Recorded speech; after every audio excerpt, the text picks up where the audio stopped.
I think that is the main problem that maybe some specialists or analysts even don't grasp quite as far as they should, that having economic problems brings a huge cascade of consequences and on many other aspects. And that's why people shifted so quickly, because I was talking to you before and I was saying that I think that the word to describe the Argentina's economy right now is wrecked. It's literally wrecked.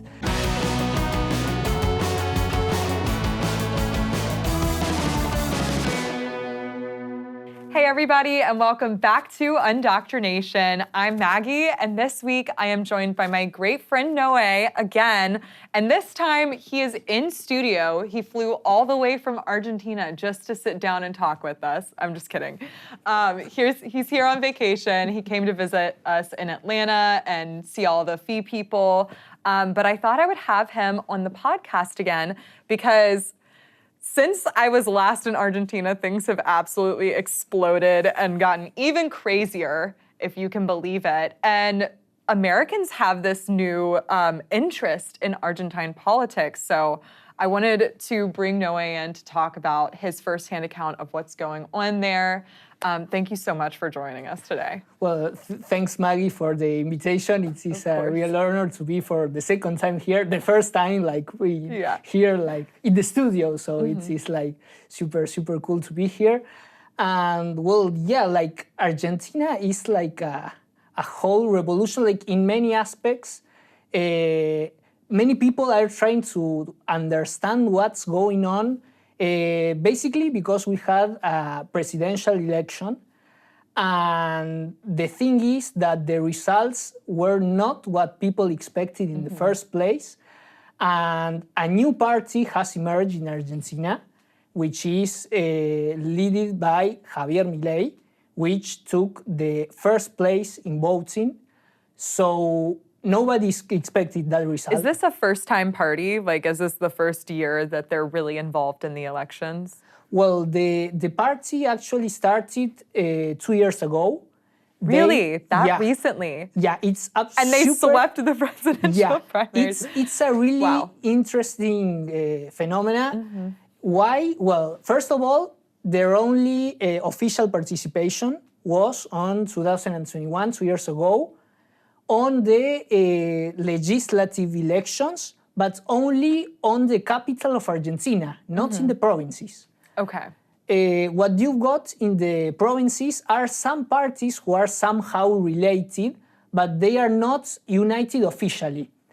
And the weirdest thing of all is that if you look at the elections for governor in different provinces in Argentina, for those in the US, would be the equivalent to the states. States, yeah.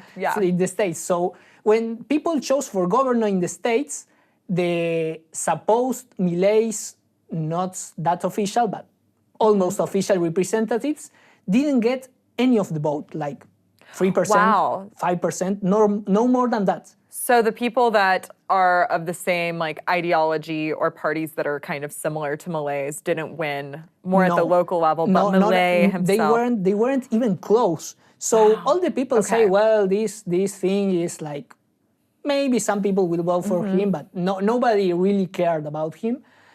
And well, in the national elections, that's the interesting thing, he took 30% of the vote. Wow. 7 million votes out of 25 possible. That's incredible.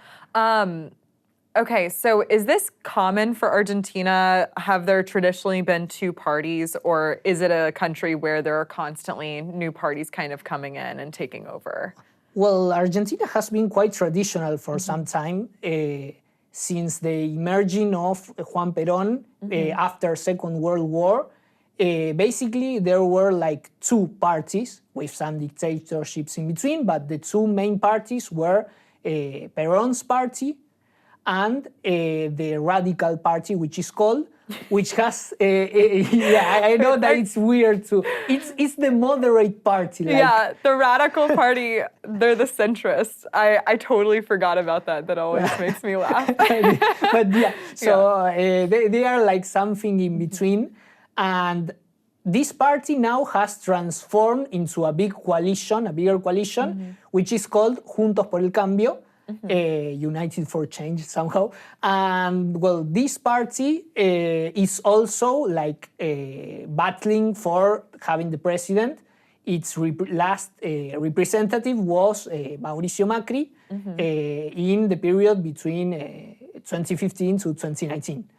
So, well, basically, we've still got these traditional parties, which is the one that lasted from Perón's legacy, which are now the ones who are governing and candidate for presidency. The name of the presidential candidate is Sergio Massa.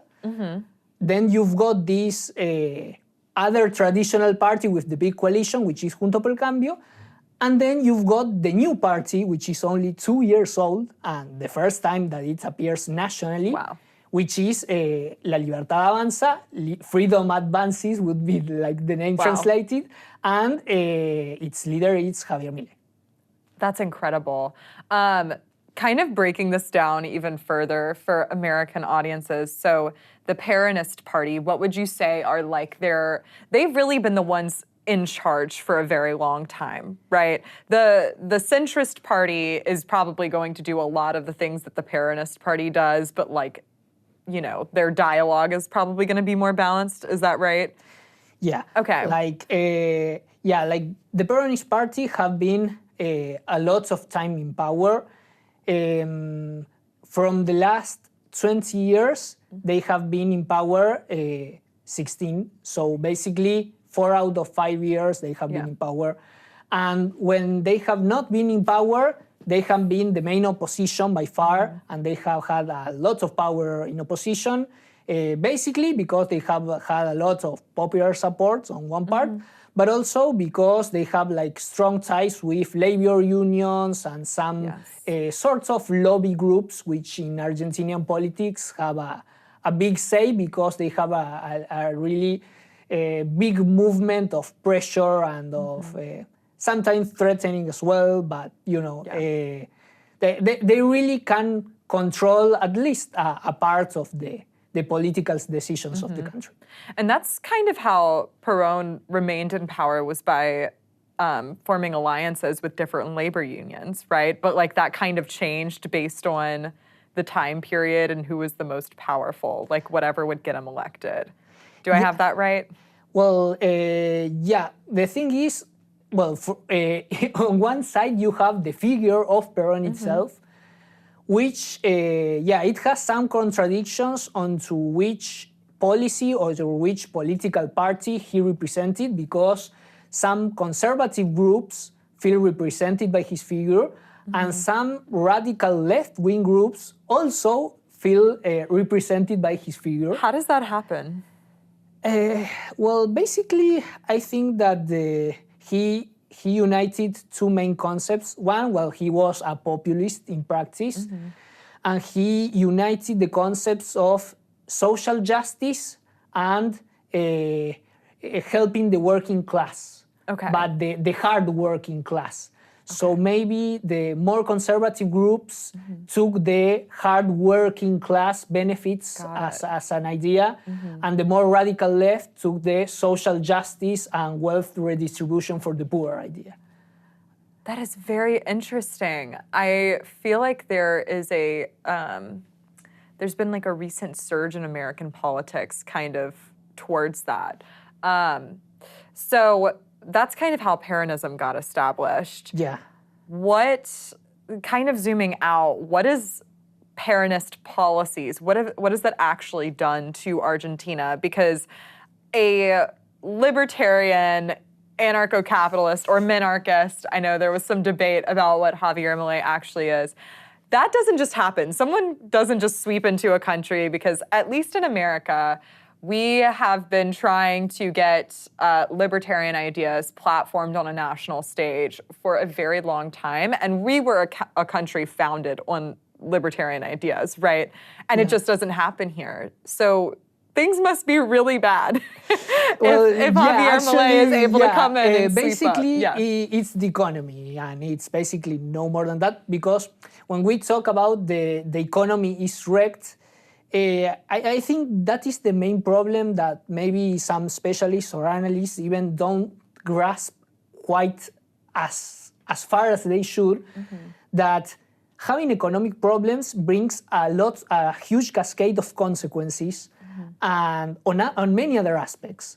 And that's why people like shifted like so quickly, because I was talking to you before, and I was saying that I think the word to describe the Argentina's economy right now is wrecked. It's literally wrecked. Well, what does Peronism have to do with that? Well, the policies of Peronism basically, well, first, the populist idea that we need to win political elections. So if we have to shift principles or ideas, we are going to do that.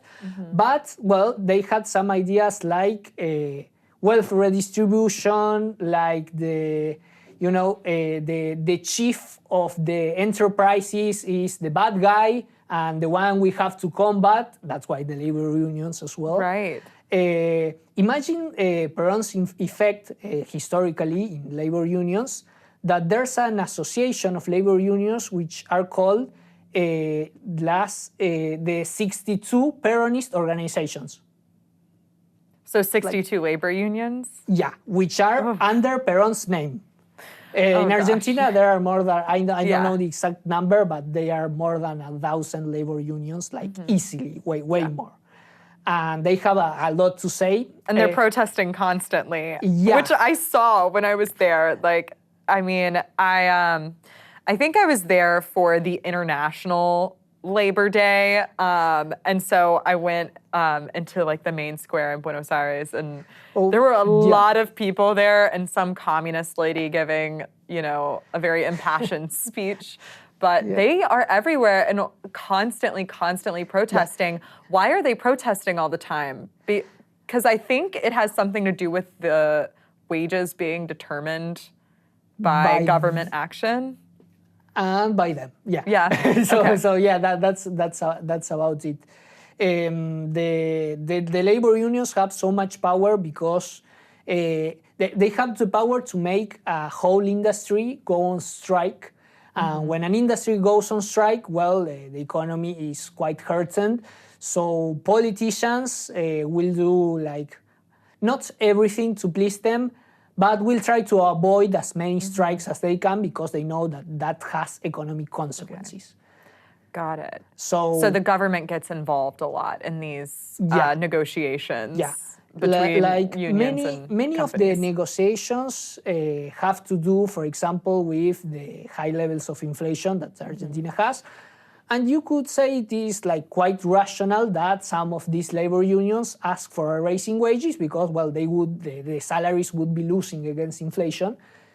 The thing is, they don't act the same if a certain party is on power as if another party is on power. This is not like a political stance. That this is like more factual. Like you can Google it and the information is there. When Maggie was president, labor unions called for general strike 4 to 5 times a year, more or less. And the inflation was about 50% a year, the last 2 years. Which sounds bad. And it is bad. But it can get worse. It did get worse. Yeah. So the thing is now, inflation last year was 95% annually. This year, we don't know yet, but it can go up to 150. And yet this year, there has been no general strike. 0. Really? Like, this is not my opinion. There has been no general strikes. That's all. So what we could ask is, well, actually, if the role of labor unions is to like help wages and salaries, and they wouldn't care about so much the politicians and just the workers, then why the party who is at power matters so much? Very interesting. Speaking of inflation, so when I was there, I think when I first arrived, the US dollar, $1 could be exchanged on the black market. Dollar blue, which is how most people do it, right? You could exchange $1 for roughly $3.95, so about 400 Argentine pesos, which is absurd already. 1 to 400. I mean, the US dollar and the Argentine peso, as of like early 2000s, was 1 to 1. Yeah. It was a 1 to 1 exchange rate. So something is going on, and we have bad inflation. So if Argentina's inflation is way outpacing ours, then it's like really, really bad. But while I was there, the second week, it went all the way up to $1 would get exchanged for 500 Argentine pesos. So it jumped 100 pesos while I was there. And what is it now? Well, now it is around 750, $1. So yeah, after the elections, the day after the elections, the US dollar, well, really, you have like a lot of different dollar market values. One is imposed by the government, which that forces 40% of the economy to run on the official value of the dollar, which is half the black market value of the dollar. But also you have like, I don't know, 15 types of different exchange rates. Yeah. And well, basically the black market started going up. It was in 600 the Friday before the elections. Okay. It was about 600. On the weekend, it started to increase. And on Monday, it reached 700. And well, now it's stabilized somehow around 750. Stabilized. Yeah, but still, it is super temporary. And like I don't know, I have some apps where I can check the value, and it's like every day, like you wake up and it's like, what's the news? Like, what's the dollar worth? Because you got like no idea. And this was so strange. I had never seen this before, but even menus in Argentina were like, there were stickers on the menus with new prices. Oh, yeah. And a lot of them didn't even list prices, but had like marker, like the erasable marker, like written on the menus for prices, because it's changing constantly. Yeah, well, actually, that you say, well, it's absolutely normal now there.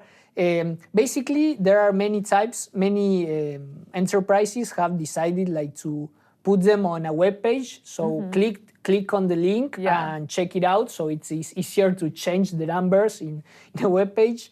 Some others have like just the menu with a number code. And that number code has all the alphabetical codes are in like a first page where all the prices are listed. So you just have to change one page instead of the whole catalog. Yeah, wow. But yeah, the situation is the following. The economical analysis for August onwards, we still don't have the official data of inflation. We are going to have it soon, but for sure we will have 2-digit monthly inflation.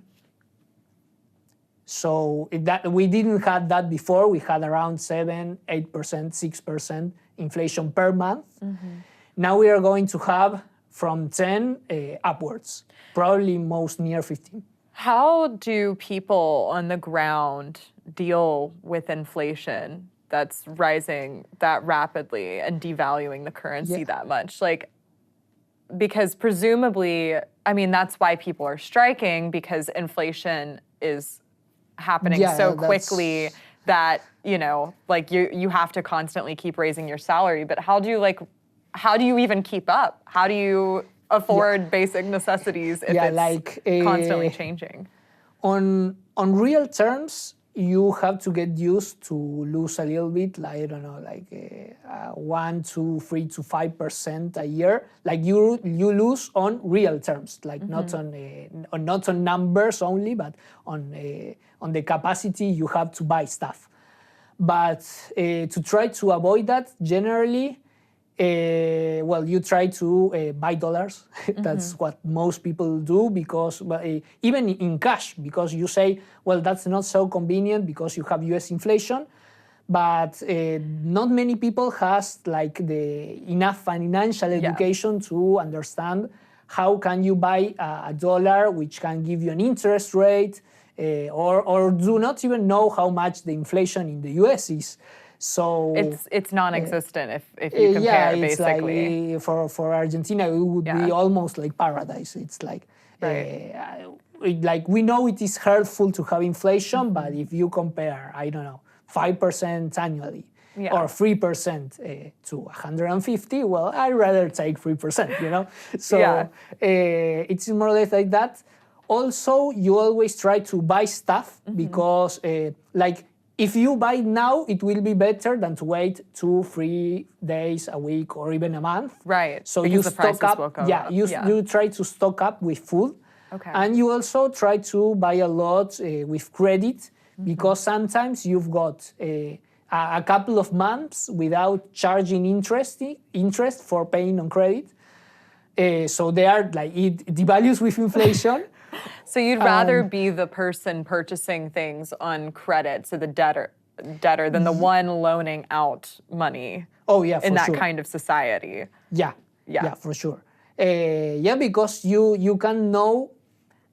There's no way to know. Like, for example, now the inflation may be around 10-12% a month. But I don't know in half a year or a year how much is it gonna be. Yeah. So it is way too risky to be the lender in that case. Right. I've talked to some people who think that the economy is going to like fully collapse in the next few months. Is that something you've been hearing chatter about? Or basically, I don't know. I don't know what collapse has to mean, because it feels like a collapse now. Well, basically you have annualized 150 annual inflation. 40% of the population is poor.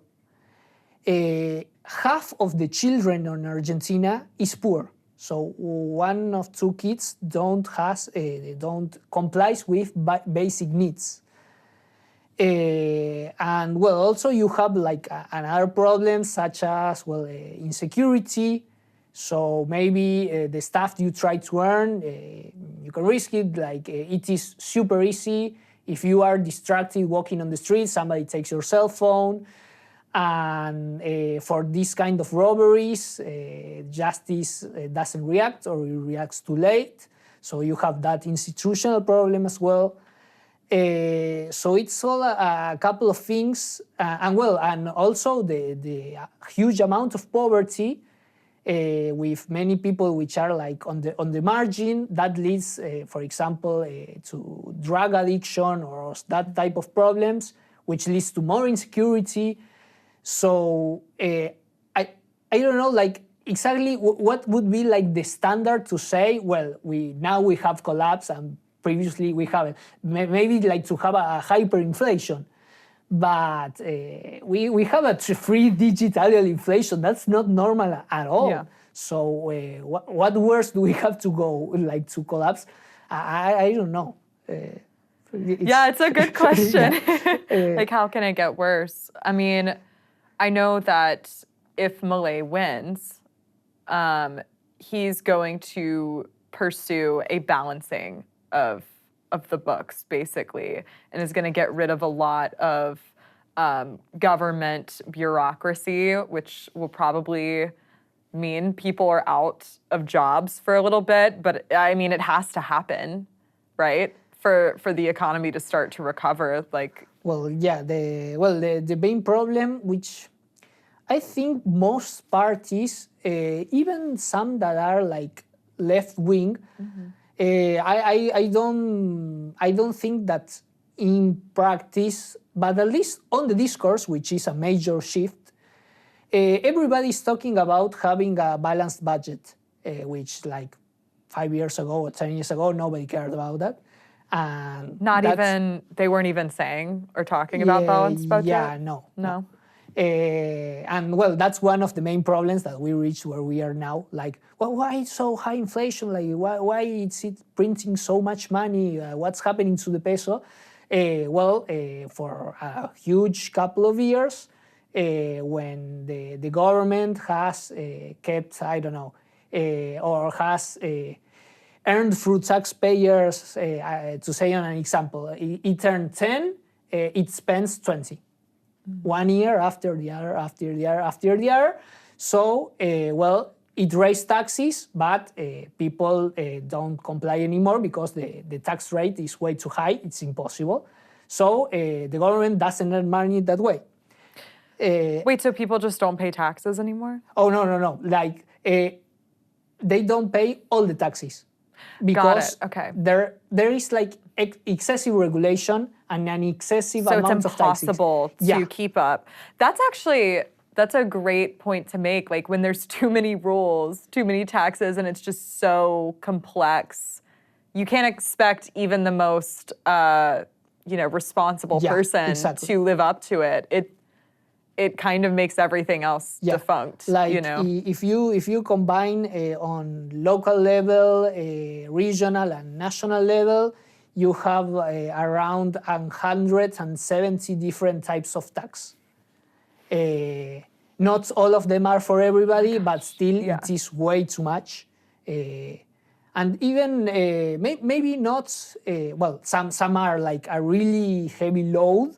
Some others are like not that much of a load, but still they are a lot. So for businesses, it is basically impossible to comply. So everybody does pay taxes, but obviously it's way too hard. Like foremost for businesses, and so they're like the governments reach a limit. Like even if they raise taxes, their income won't increase. And they took out a huge loan, right?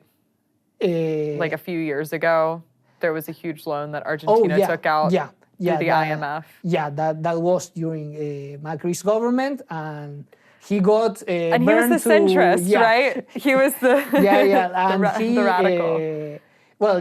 He almost like carved his grave, politically speaking, due to that, because everybody criticized him for that. The debt in Argentina is quite complex also. That wasn't the only debt that Argentina, it wasn't that Argentina didn't have any debt at all and suddenly, whoops, like no. But still, it is like a huge load and stuff that Argentina now has to deal with. And a lot of people feel that the U.S. was predatory when giving out this loan. Do I have that correct? Basically when you have like any international or global institution which is, let's say, market friendly, or in the discourse is market friendly, everybody will think it's backed up by the US. Like, who is the country with the most economic power? The US. Okay, so now, what are we receiving? Money from whom? Well, globally. Oh, globally it's the US. Like, that's the whole logic. But that is so fascinating. Okay, so it's not necessarily from the US, it's just that's the perception. Well, basically, like global institutions are associated, like this is financed by the US because US have a special interest on something of Argentina. I've heard that argument a lot more from left-wing people, but still, like culturally, like maybe the social anger that may appear sometimes with, or the concept of U.S. imperialism. Well, it may be that. Yeah. That's where it comes from, this perception, which it doesn't matter if it's right, wrong, or whatever. It's like, it's just what people think. Like, yeah, but there is some anger about the loan having been given to Argentina in the first place. Yeah, Am because I right? like it was a huge deal of money, and the loan wasn't like to specifically solve a tangible problem of Argentina. It was mainly used like to pay other debts. So there you have lots of criticism from, I don't know, no, because they were financial speculators, no, they use it to rob, or no, they don't care at all about the people, they use this to ruin the country. So that's like the idea that got spread. Why? Well, because of course, as it was like more, I think, of the financial sector or to solve a financial problem, you wouldn't see the loan being implemented on a bridge or on a house or on a school. So it didn't feel like it was directly impacting the people or benefiting the people. It just felt like another thing the people were going to have to pay off. Exactly. Yeah. That benefited the government. And let's bring in Milei here. Okay. Because something I've noticed is that Milei employs, by the way, we're not endorsing any particular candidate. No. We don't do that here. But, you know, I am a libertarian. Milei is the first candidate I can think of outside of Ron Paul who has really popularized libertarian ideas. And the way he's been doing it has been super interesting because it seems like he's taking a lot of the populist rhetoric that people like Donald Trump and Bernie Sanders have used here in the United States, but instead of using it as either like a class divider or, you know, like a cultural divider, like rural versus city or race divider or whatever, he's distinguished this us versus them as us being the citizens and them being government officials, which I love because that's the real division, right? And it's a tactic that the government uses against us all the time, which is to like create these little divisions among us so that we're fighting each other and giving them more power. But Milei has kind of flipped the script on them. Can you talk a little bit about his power and how he kind of gained popularity? Basically, you described it like super well because, you know, always like in a more sort of, you can even say it's like populist in the discourse. And what does a populist discourse have? Well, you have a special group, which is the one you support and which are the good ones. And then you have an actual enemy, which you have to try to fight. And yeah, in this case, the scenario shifted and the enemy you have to try to fight are the politicians. And the message he tries to bring out, I think like it's quite simple and in a big deal is quite true. Why? Because he says like, Argentina goes from economic crisis to economic crisis. The social aspect doesn't improve. The economy does not improve. People are living worse off than, I don't know, 10 years ago, which is actually true. And when you see the members of Congress or public employees or state-owned related staff, are they worse off than 10 years ago? At some point, at any year, were they worse off than the general people? And the answer is no. Like when you have any sort of problem, general people suffer, but politicians don't actually suffer. Like, for example, on salary. We were talking before about salary. Minimum wage salary for a basic employee is now around 200,000 pesos. The basic salary for a member of Congress is 1 million pesos.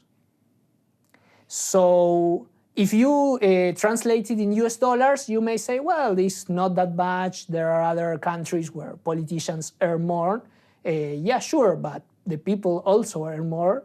And also, you have to figure out this way, like inside the country, politicians may earn 5 times as much as a huge deal of the population which is having a hard time. So are the politicians really having a hard time? Well, I don't think so. No, and a lot of times they actually gain when we're having a hard time, because we transfer a lot of our power over to them because we're asking them to be the ones that are saving us. Well, so we kind of abdicate our own power to them over and over and over again. Well, now that you bring this to ground, I think one key to Milei's popularity, apart from the thing that politicians should work for you, not you for them, and in many times it happens the opposite. That idea, I think it has gone through quite a mile.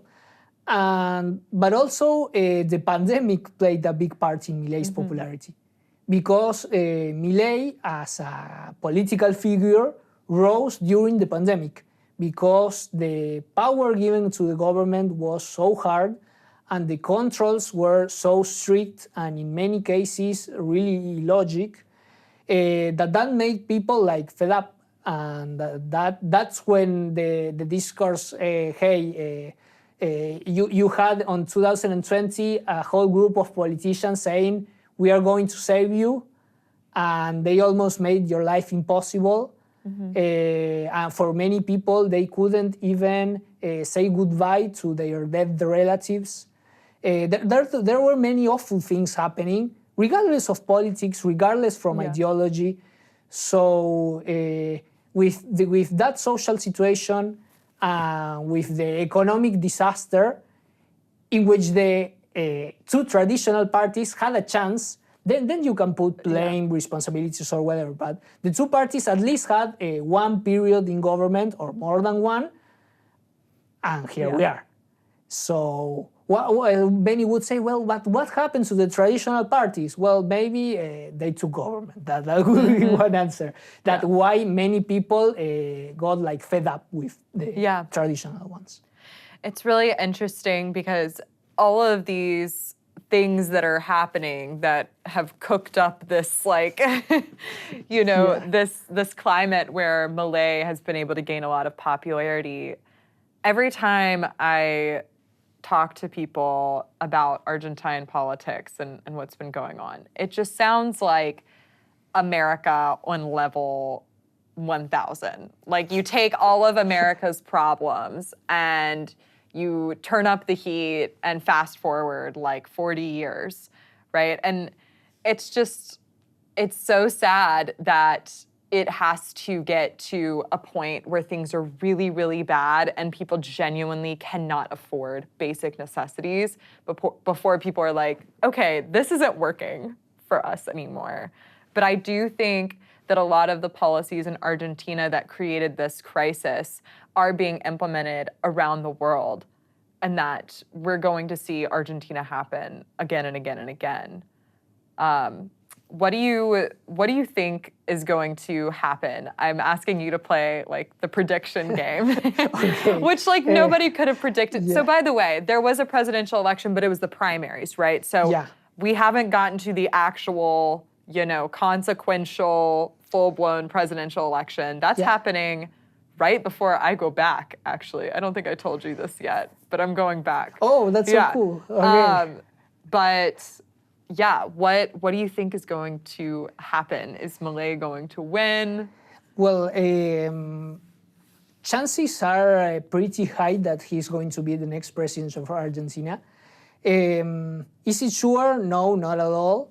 But what really surprised me, even more than the numbers that he got in the primary election, is that even the fiercest and hardest opposition of him now treats him as if he is the next president.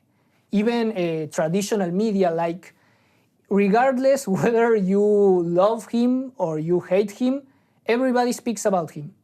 Way more than any other candidate. And that's not so normal. and also like not so normal with the amount of votes that he got, because he won the election individually and as the party as a whole. But if you compare the data of the parties as a whole, Milei got 30%. The Juntos por el Cambio, which is like the radicals, to call the it radical somehow, centrists. got 28%. Okay. So it's a 2% difference.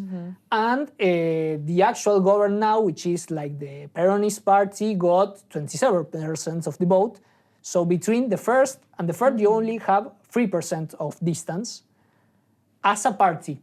But if you see the individual candidates, Milei on its own got 30%. Yeah.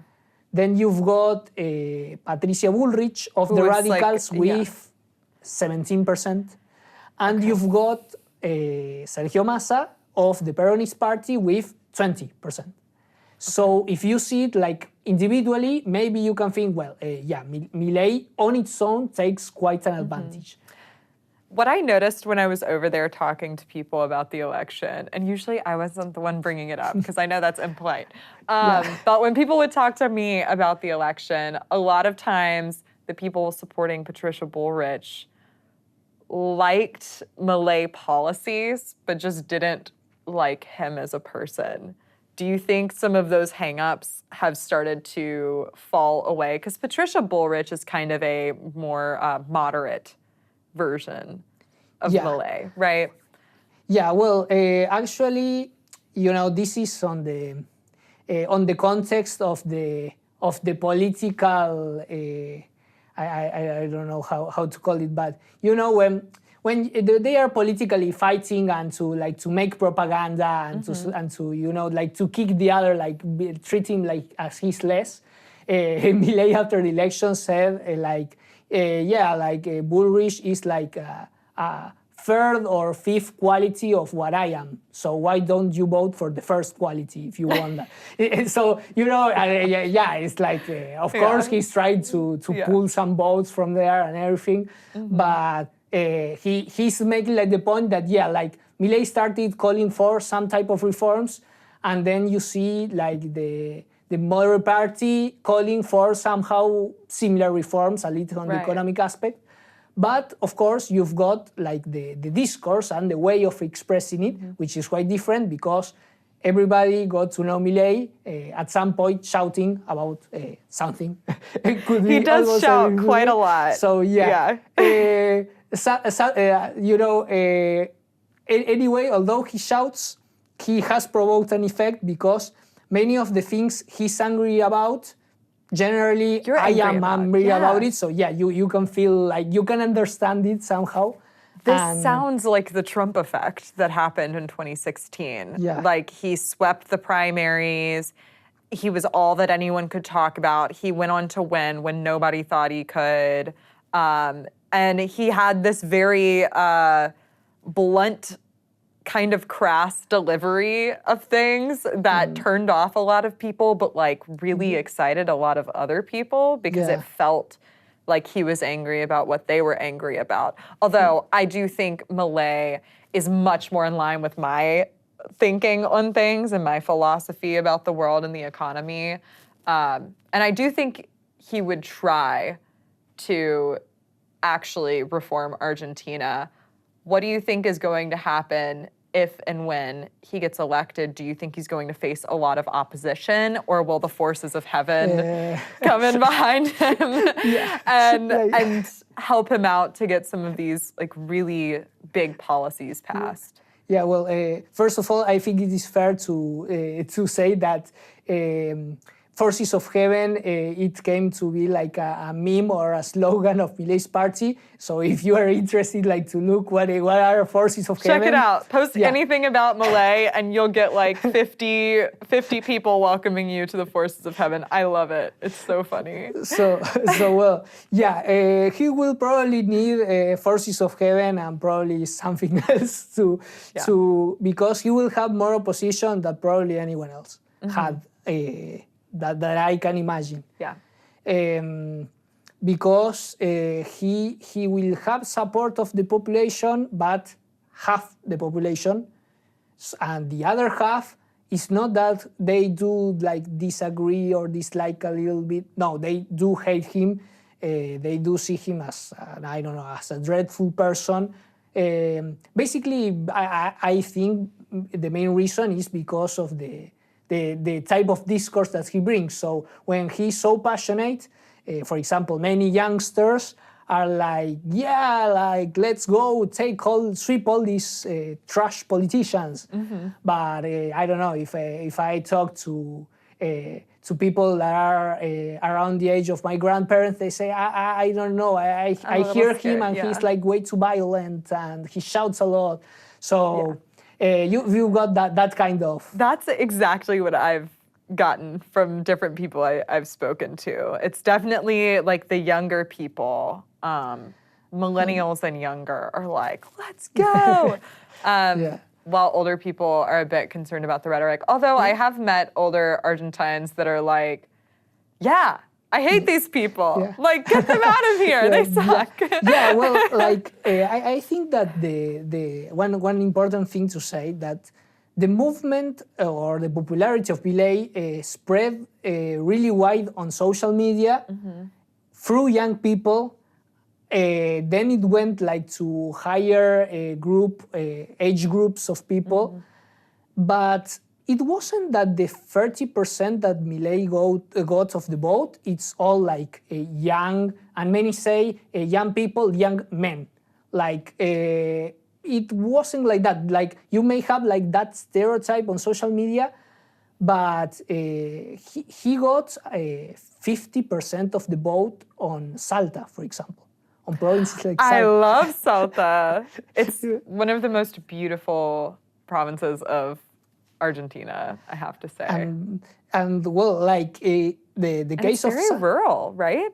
Like, very unexpected also. Wow. Like, this is the interesting thing, that I think that there was a really important economic reason also. And not only just that, that I don't know, like the youngers want something and they are a lot, not so like that.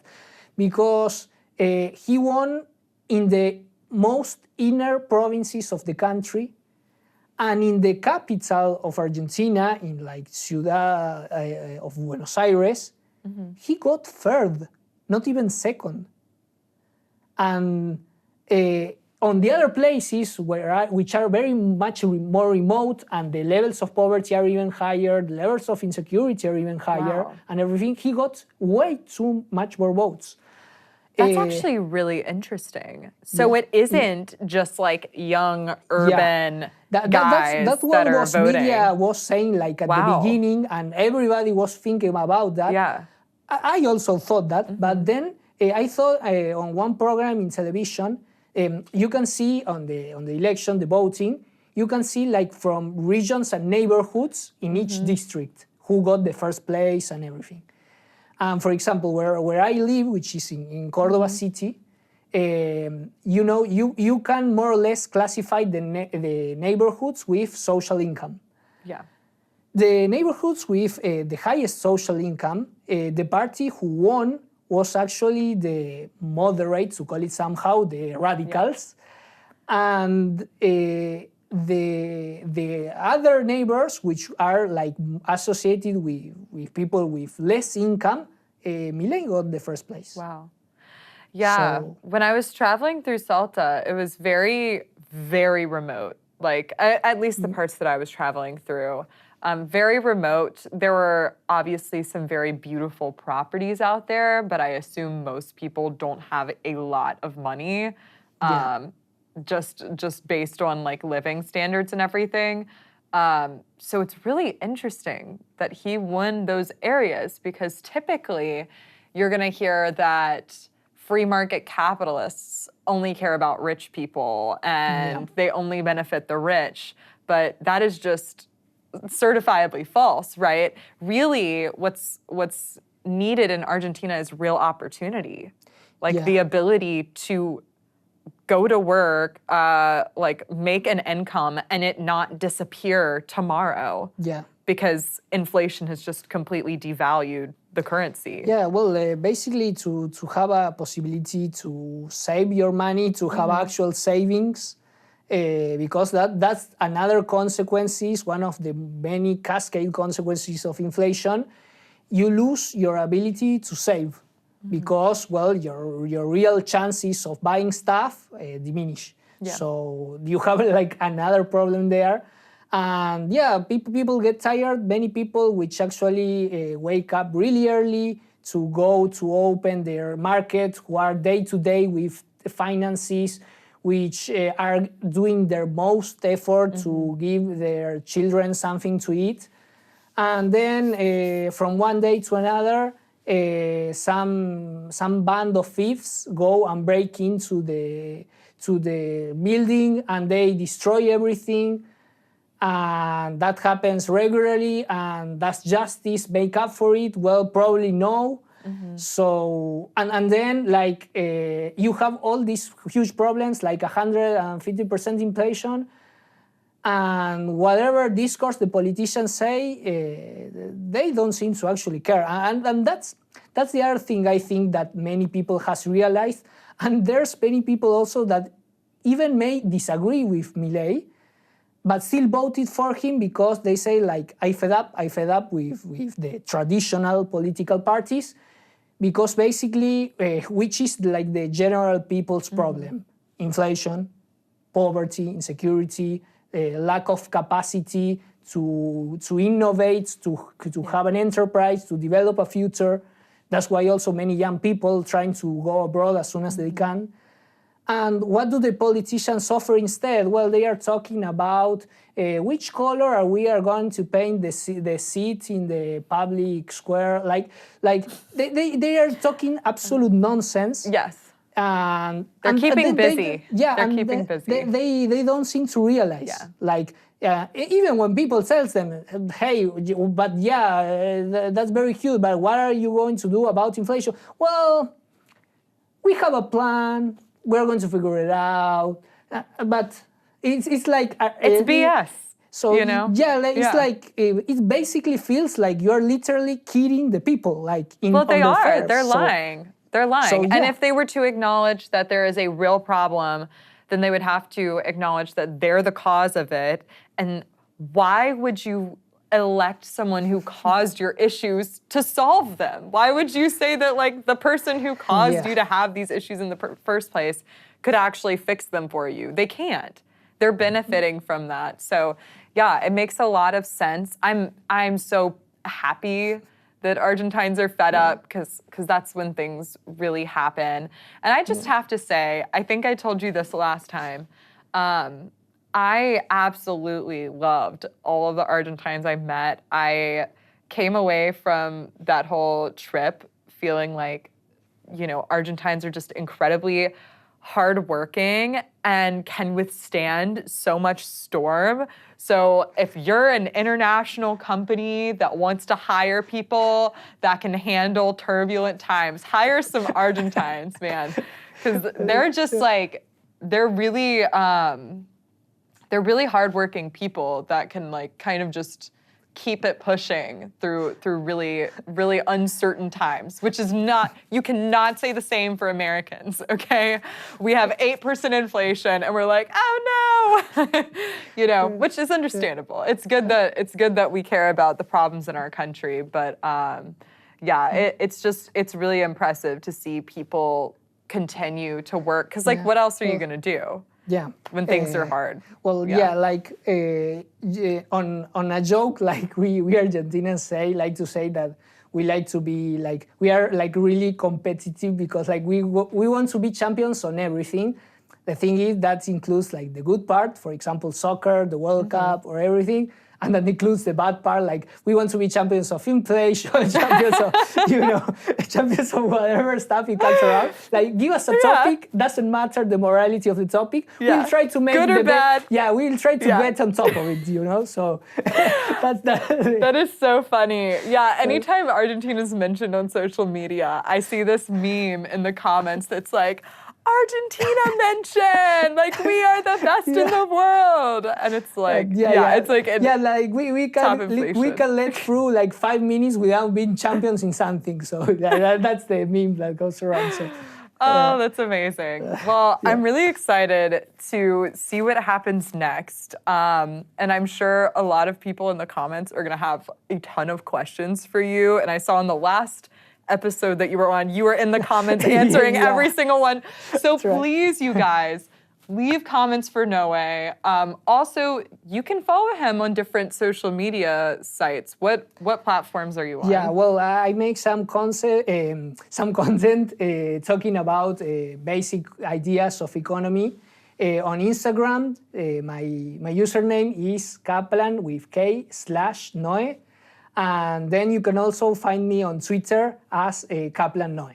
So awesome. And we're going to include all of that in the description. And you can find me on Twitter at LibertyAnders. I will probably be posting more about Argentina, especially as we get closer to the election cycle. Super exciting time. Please pray for Argentina, because things are not looking so great right now on a day-to-day basis. But let's hope it turns for the better. Yes, we must always have hope. Anyways, thank you guys so much for tuning in, and we'll see you guys next week. Bye.